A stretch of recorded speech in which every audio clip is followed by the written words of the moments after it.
বেসরকারি এমপিওভুক্ত শিক্ষকদের উৎসব ভাতা মূল বেতনের 50% থেকে বাড়িয়ে 100% করার আশ্বাস পুনর্ব্যক্ত করেছেন শিক্ষামন্ত্রী ডক্টর আ.ন.ম এহসানুল হক মিলন। মঙ্গলবার এক অনুষ্ঠানে তিনি বলেন, অতীতে 25% থেকে বাড়িয়ে 50% করা হয়েছিল, এখন সেটিকে শতভাগে উন্নীত করা সরকারের দায়িত্ব। এই ঘোষণায় শিক্ষকদের মধ্যে নতুন করে প্রত্যাশা তৈরি হলেও বাস্তবায়ন নিয়ে অনিশ্চয়তা রয়ে গেছে। দীর্ঘদিন ধরে এমপিওভুক্ত শিক্ষকরা সরকারি শিক্ষকদের সঙ্গে আর্থিক বৈষম্য দূর করার দাবি জানিয়ে আসছেন। বর্তমানে সরকারি শিক্ষকরা পূর্ণ বেতনের সমপরিমাণ উৎসব ভাতা পেলেও এমপিওভুক্ত শিক্ষকরা পান তার অর্ধেক।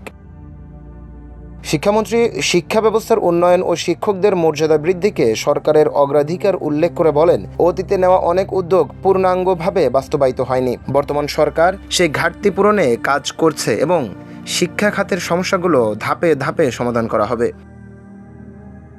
বিশ্লেষকদের মতে এ উদ্যোগ বাস্তবায়নে প্রয়োজন নির্দিষ্ট সময়সীমা, বাজেট বরাদ্দ এবং প্রশাসনিক সিদ্ধান্ত। নীতিগত আশ্বাস ইতিবাচক হলেও দ্রুত বাস্তবায়ন না হলে শিক্ষকদের প্রত্যাশা হতাশায় পরিণত হতে পারে। নিউজ ডেস্ক, সোনালী নিউজ।